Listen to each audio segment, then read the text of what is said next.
हो, मी निवडणूक लढवतोय. म्हटलं अरे जर समजा काही ठरलं तर पत्रकार परिषद घेईन, भाषण करीन, येऊन सांगेन की बाबा असं असं अशाच्या गोष्टी ठरल्या आहेत. मग त्यांच्या लक्षात आलं की आता अमित शहाच्या भेटीनंतर काय होत नाहीये, पुढे काही मिळत नाही आपल्याला. मग आपण तो एपिसोड कसा पुढे न्यायचा, मला असे वाटतेचा. मग राज ठाकरे शिंदेच्या शिवसेनेचे प्रमुख होणार. अरे मूर्खांनो, मला जर व्हायचं असतं तेव्हाच नसतो झालो.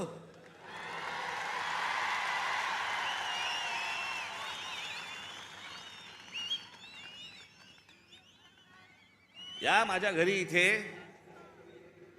जवळपास 32 आमदार, 6-7 खासदार, आपण एकत्र बाहेर पडू आणि काय मग नंतर माझा महाराष्ट्र दौरा सुरू झाला. तोपर्यंत इकडे सगळी काहीतरी बांधणी सुरू होती. मी आता काही नावं नाही घेत कोणाची. आणि ह्यांना वाटलं मी काँग्रेसमध्ये ज्याला सत्ता होती त्यांची जॉईन होणार बाकीच्यांसारखा.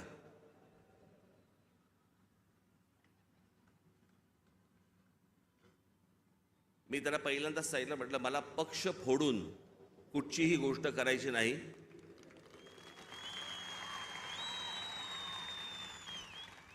आत्ता म्हटलं माझ्या मनात विचार नाहीये, पण जर उद्या जर समजा मी काही केलं, पाऊल उचललं तर स्वतःचा राजकीय पक्ष काढीन, पण कोणाच्या हाताखाली काम करणार नाही. ही गोष्ट मी माझ्या मनाशी मी खुणगाटच बांधलेली होती. माननीय बाळासाहेब ठाकरे यांच्याशिवाय मी कोणाच्याही हाताखाली काम करणार नाही.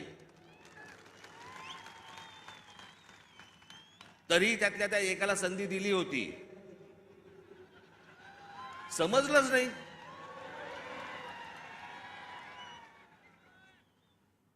जाऊन दे, पण तो झाला भूतकाळ. त्याच्यामुळे असल्या कोणत्याही गोष्टींवरती तुम्ही विश्वास ठेवू नका. मी कोणत्याही शिवसेनेचा प्रमुख, अध्यक्ष काही होणार नाही. मी जे अपत्य जन्माला घातलेलं आहे महाराष्ट्र नवनिर्माण सेना, याचाच मी फक्त अध्यक्ष राहणार.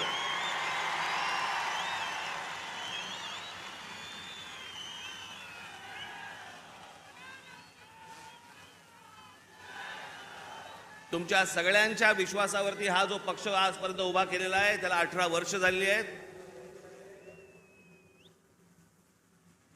ही असली गोष्ट माझ्या मनाला शिवत देखील नाही. पण काही नाही, मी आपला हसत होतो, कारण त्यांचं काही करू शकत नाही आपण. आज मला असे वाटते, वेगवेगळ्या बातम्या, वेगवेगळ्या गोष्टी येत होत्या. मी खरं तर काही गोष्टी लिहून आणल्या होत्या तेव्हा. मग ते काहीतरी जागा वाटप,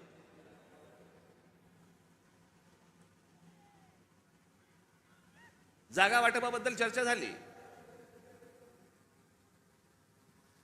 पण मी तुम्हाला खरं सांगू ना, मी शेवटचा जागा वाटपाच्या चर्चेला जो बसलो होतो 1995 साली.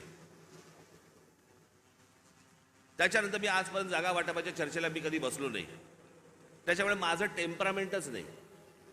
2 तू घे, 4 मला दे, मग ही नको, ती तू घे, तू ही घे, मग मला इथे सरकव, मग ह्याला इथे.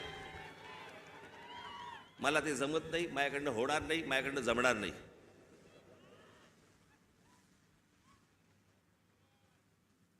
मग मला सांगितलं आमच्या निशाणीवरती लढा. हे रेल्वे इंजिन आहे ना, हे तुमच्या कष्टाने कमवलेलं चिन्ह आहे. माझ्याकडे आयतं आलेलं नाही, सहज आलंय चिन्ह म्हणून आता मी त्याच्यावरती लढवायचं अजिबात नाही.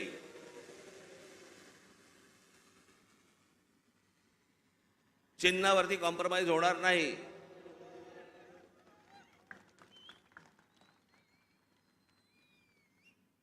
दिल्लीला गेलेले हे ठाकरे पहिलेच. पत्रकारांना माहीत नसतं, काही माहिती नसतात, जुन्या गोष्टी काही कल्पना नसते. आत्ताच्या काही गोष्टी माहिती असतात त्याच्यावरती आपले बस रेटायचं.